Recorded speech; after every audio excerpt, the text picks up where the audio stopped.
Olá, tudo bem? Seja bem-vindo ao canal Meu Momento com Deus. Nessa ocasião nós vamos dar continuidade ao nosso tão precioso, tão gostoso, tão maravilhoso estudo guiado. Não sei se você já percebeu, mas eu sou fã desse estudo. Porque é como se a gente meio que fizesse um curso, né? Um curso de Bíblia, um curso de teologia. Por que, Davi? Porque nós meditamos em contextos bíblicos e assim aprofundamos, ali refletimos, conhecemos fatos históricos, fatos espirituais.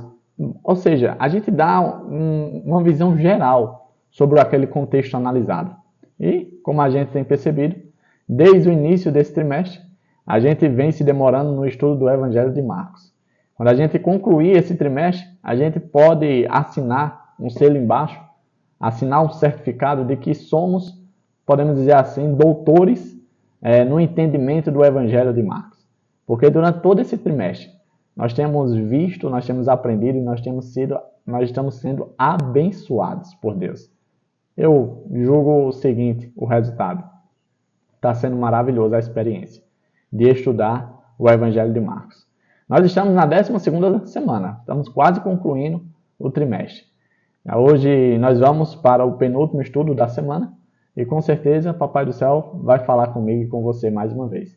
Bom, aqueles recadinhos básicos, né, que eu não posso esquecer. Se você não é inscrito, se inscreve no canal, deixa o seu gostei também, para que esse estudo ele seja promovido pela plataforma para mais e mais pessoas, tá certo? Então, nessa ocasião, quero te convidar para nós orarmos, né, buscarmos a presença de Deus em oração e logo em seguida cair em cima do estudo, que com certeza vai ser maravilhoso. Tá bom? Vamos orar então? Senhor Deus, estás nos céus, muito obrigado, Pai, por mais uma oportunidade de poder estudar a Tua Palavra. Ela que tem sido a alegria nos nossos dias. Porque ao nos demorarmos conhecendo a Tua vontade, a Tua Palavra, nós não apenas ficamos maravilhados com o poder que ela atua sobre nós, mas também em conhecer de forma mais íntima, de forma mais profunda o Senhor. E tem sido uma experiência maravilhosa, Pai. Continua a falar aos nossos corações, continua a nos conduzir para momentos como esse. Continua, Senhor, a nos impressionar, porque é exatamente isso que acontece com cada um de nós. Perdoa os nossos pecados, perdoa as vezes que temos negligenciado o estudo da Tua Palavra.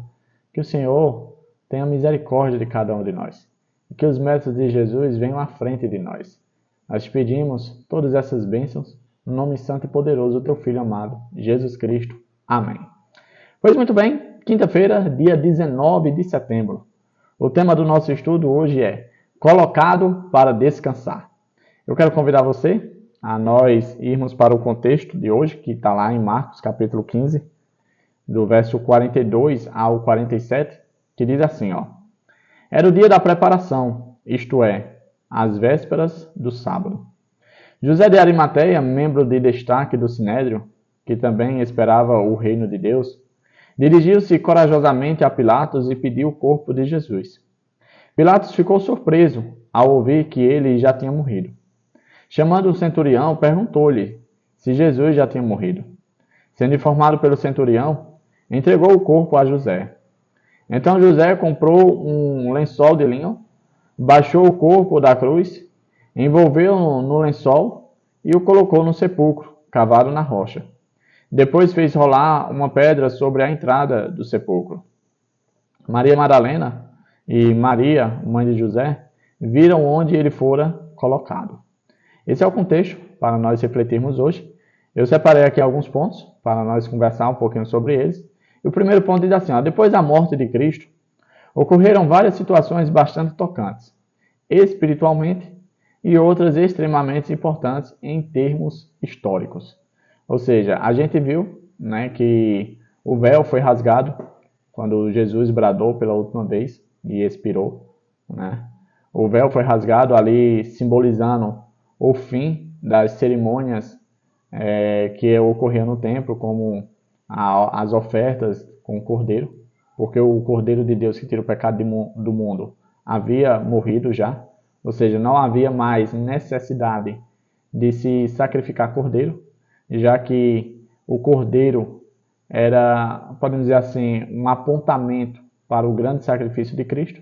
Por isso que o véu cortado, né, cerrado ali ao meio, de cima a baixo. E isso era o ponto espiritual. E o ponto histórico é que haviam muitas coisas interessantes que nós vamos conversar um pouquinho mais à frente. Eu não vou dar spoilers, a gente vai chegar lá, tá bom? José de Arimateia aparece uma única vez em Mateus. Ele era um membro respeitado do Sinédrio e fazia parte do que pode ser chamado de elite urbana.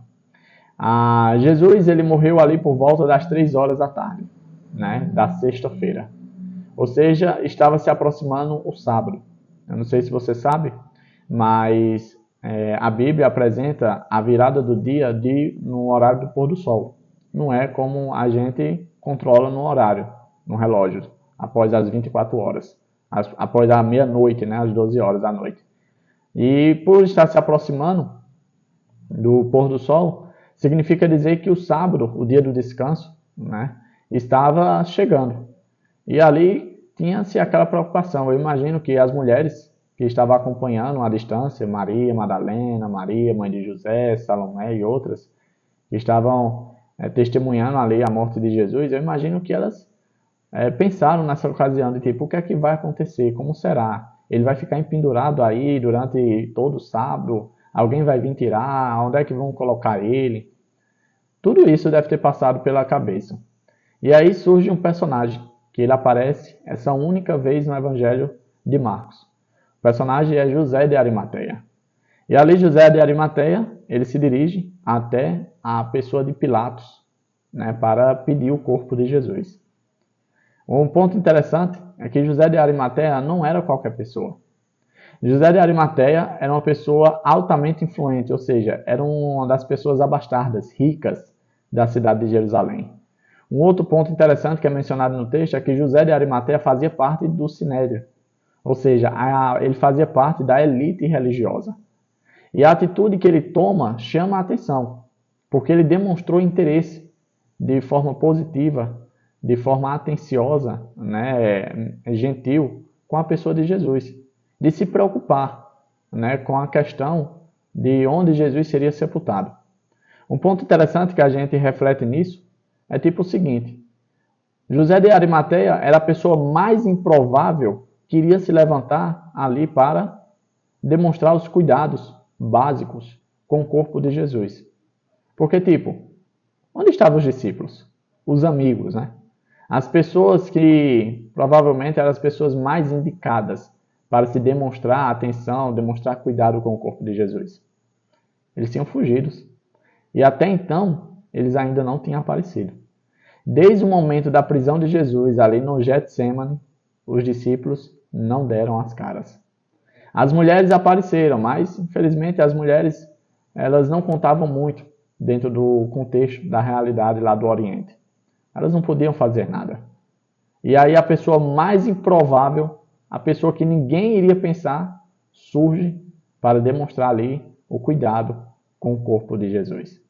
E aqui fica a primeira lição, que às vezes a gente espera muito das pessoas que, podemos dizer assim, deveriam, né? Eram as pessoas esperadas para demonstrar algum carinho, alguma atenção.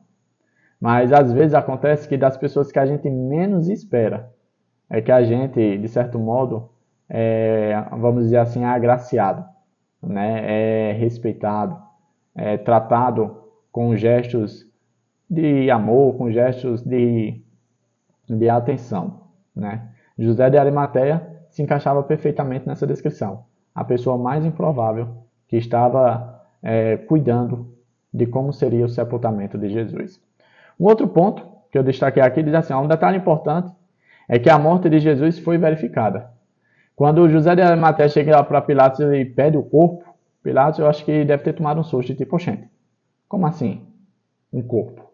Ele já morreu? Que história é essa que ele já morreu? As pessoas que normalmente eram crucificadas, elas ficavam dias para morrer. Elas não morriam assim dentro de um período de 3, 4 horas. Jesus, ele morreu muito rápido com relação às pessoas que eram condenadas à morte de cruz. É tanto que não houve nem necessidade de quebrar os joelhos de Jesus.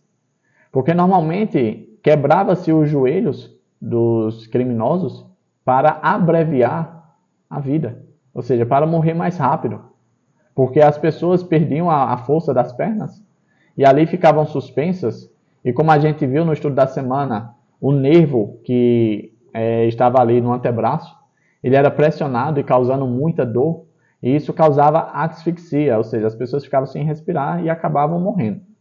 Jesus não houve necessidade disso. É tanto que cumpre-se a palavra de Deus mais uma vez, a profecia de que nenhum osso seria quebrado. E de fato, não houve necessidade, porque Jesus morreu logo.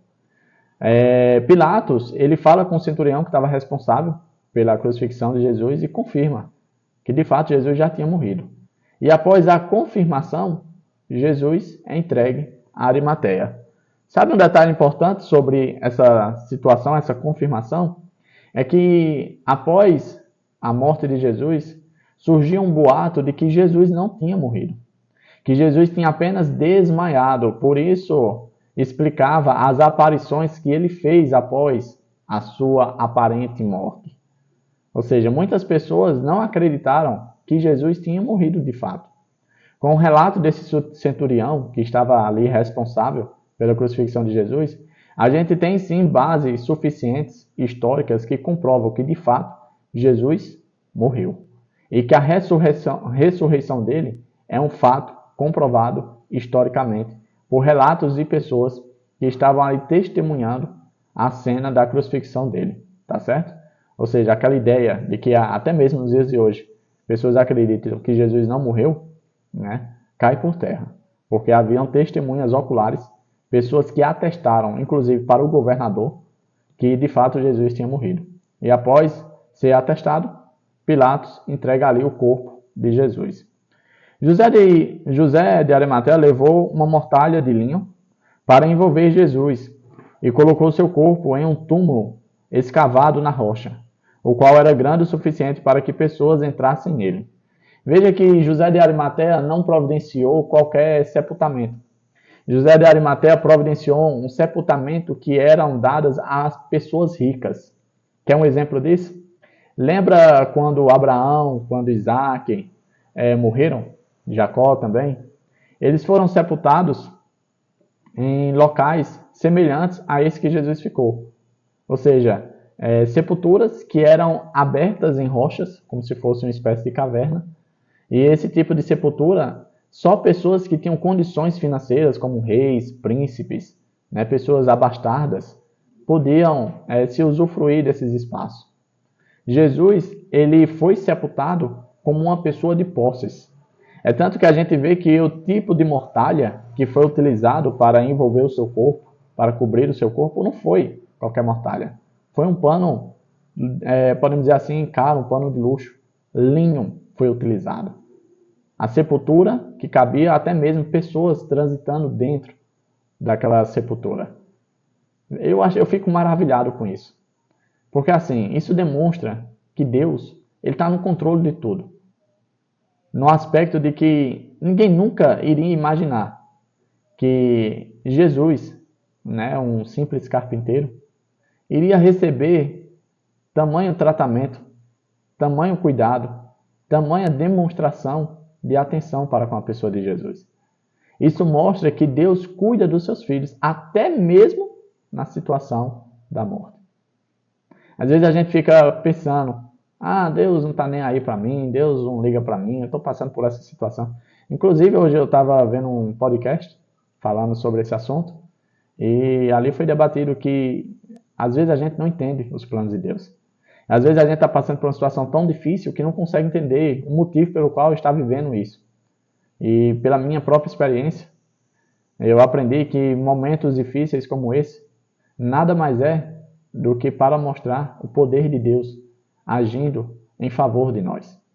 Porque nos momentos mais difíceis é que nós conseguimos enxergar o quão Deus é maravilhoso, misericordioso, compassivo, o quão Deus é tudo na nossa vida. Jesus foi tratado como uma pessoa importante, como uma pessoa de posses, podemos dizer até então como uma pessoa rica, né? Por uma pessoa que era improvável. O último ponto é exatamente esse, e aqui tem um textozinho bastante interessante que diz assim, é irônico que os seguidores de Jesus tenham desaparecido, enquanto um membro do Sinédrio, o órgão que condenou Jesus, tenha se tornado um herói nessa história. Como ter certeza de que, em momentos cruciais também, não estaremos ausentes? Ou seja, nós podemos falhar, né, com algumas pessoas. Estamos sujeitos a isso, como aconteceu ali com a situação dos discípulos. Mas Deus com certeza vai levantar pessoas para cuidar, para dar a devida atenção que os seus filhos merecem. A pessoa mais improvável, um membro do Sinédrio, um membro de um grupo que tinha sido responsável pela condenação de Jesus, foi a pessoa que demonstrou o cuidado, o carinho, o amor, o zelo pelo corpo de Jesus. E os amigos, que deveriam, né, que se esperava, infelizmente se encontravam numa situação de desaparecidos. Essa foi a ironia do estudo de hoje. Chegamos ao fim de mais um estudo guiado. Que Papai do Céu continue falando ao meu e ao seu coração. Que Ele continue nos trazendo para momentos como esse. O estudo hoje foi maravilhoso. Colocado para descansar. E Jesus teve a oportunidade de guardar o sábado, de descansar. Ele sempre, em suas histórias, a gente viu no relato de Marcos, né, que ele tratava a morte como um sono. E, de fato, ele estava descansando o sono da morte em pleno sábado, para quando acabasse o sábado, o descanso do Senhor, ele viesse a ressurgir, a despertar dos mortos, no primeiro dia da semana, o domingo. Tá certo? Então, ficamos por aqui. É isso. Até a próxima e tchau, tchau.